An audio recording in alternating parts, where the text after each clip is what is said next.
যারা আমাদেরকে খুব করে চায় তাদেরকে আমরা চাই, আর যাদেরকে আমরা খুব করে চাই তারা আমাদেরকে চায়। কেউ তুচ্ছ ভেবে মাটিতে ছুঁড়ে ফেলে দেয়, আর কেউ রত্ন ভেবে যত্ন করে বুকে টেনে নেয়। So viewers, welcome to another খুনসুটি মেয়ে ব্লগ।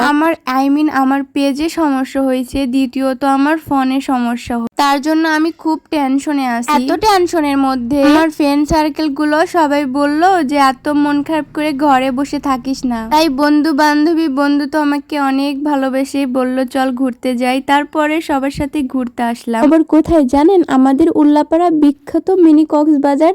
তো সেখান থেকে আর একটা জায়গায় গিয়েছিলাম নৌকাতে চড়ে, সেটার নাম হচ্ছে দিলপাশা। সবাই যে পিকনিকে যায় দিলপাশা স্টেশনে, তো সেখানেও আমরা গিয়েছিলাম নৌকাতে। প্রথমে আমরা উদুনিয়াতে এসে এক প্লেট ফুচকা খাই কফি হাউসে, উদুনিয়ার 2 নাম্বার কফি হাউসে। মাশাআল্লাহ বলবেন, কারণ এত সুন্দর জায়গা আমাদের উল্লাপাড়া বিখ্যাত উদুনিয়া। সবাই কিন্তু আসে, অনেক ভিড়। তারপরে ফুচকা খাওয়া শেষ করে আমি বলছি আমার যত ইচ্ছা আমি তত খাইবো। তারপরে আমার চিপস খেতে মন চাইলো, আমি কইলাম চিপস খাইবো। তারপরে আমি চিপস নিয়ে খাওয়া শুরু করে দিলাম। তারপরে খাওয়ার পরে এদিকে একদম বাতাসে আবহাওয়াটা অনেক সুন্দর ছিল, মেঘলা মেঘলা হালকা রোদ ছিল। এখানে দাঁড়িয়ে দেখি অনেক নৌকাতে অনেক মানুষজন পিকনিকে যাচ্ছে, সেগুলো দেখলাম। তারপর এদিকে আমরাও নৌকাতে ঘুরতে যাব ভাবলাম। আবার সাথে সাথে আমার ওদিকে বন্ধু দেখি নৌকা ভাড়া করে ফেলছে। তারপর এদিকে আমরা 50 টাকার পেয়ারা মাখা নিলাম। এখানে বিখ্যাত জায়গা তো, তার জন্য একটু দাম বেশি সবকিছু। তাই ছোট ভাইয়াটা অনেক সুন্দর করে পেয়ারা মাখা দিল।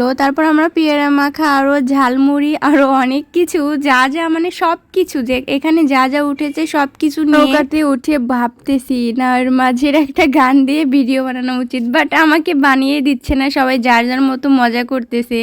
আর এদিকে আমি একটু খাওয়ার পরে বাহিরে চলে গেলাম। নৌকার বাহিরে আরো বাতাস, অনেক বাতাস ছিল, মানে আমি এত চিকন, আমাকে মনে হয় উড়িয়ে নিয়ে চলে যাবে। আর এদিকে আমি বোরকা পরেছি, অনেকেই গেছে 3 পিস পরে জামা পরে, তাদের এত মনে হয় আনইজি ফিল হয় না। আর আমাকে বোরকার সাথে বাড়ি মেরে বাতাসে মনে হচ্ছে নদীর ভিতরে ফালাইয়ে দেবে। তারপর আমি ভয়ে দাঁড়িয়ে না থাকতে পারে আমি এদিকে বসে পড়েছি। আপনাদের কোনো ধারণা নেই, কারণ আমার এত ভালো লেগেছে। এরকম আমি জীবনে প্রথম মনে হয় নৌকার একদম লাস্টে বসে আছি, আর এত বাতাস। তারপর আমি খুব শক্ত করে বসে আছি, কিন্তু আমার বোরকা পরে সব বোরকা মনে হয় শুধু উড়িয়ে যাচ্ছে। তারপর ওখান থেকে উঠে এসে আমি একটু দাঁড়িয়েছিলাম। এই নৌকাটা এত জোরে ছেড়েছে, মানে দাঁড়া থাকাই যাচ্ছে না কিছু না ধরিয়ে। তারপরেও আমার ক্যামেরাম্যানকে বললাম যে একটু কষ্ট করে ভিডিও করে। অনেক ধন্যবাদ আমার ক্যামেরাম্যানকে, যে আজকে আমাকে এত সুন্দর জায়গায় ঘুরতে নিয়ে আসছে। তাকে তো অনেক ধন্যবাদ ভাইয়া গো বা বন্ধু গো, তোমাকে অনেক ধন্যবাদ। তুমি যদি আমার ভিডিওটা দেখে থাকো, তুই যদি ভিডিও দেখিস তাহলে অবশ্যই কিন্তু একটা কমেন্ট করে যাস। তারপরে নৌকা পার হয়ে বললাম আমার না ক্ষুধা লাগছে, কিন্তু এখানে তো ভাত মাত কিচ্ছু নেই। সবাই পিকনিকে এসে অনেক মাংস রান্না করতেছে, খিচুড়ি রান্না করতেছে। তারপর সে বলল না চল আমরা পরোটা খাই সবাই মিলে। পরপর পরোটা অর্ডার দিলাম। এদিকে আমি অর্ডার দেই শুধু কিন্তু খেতে পারি না।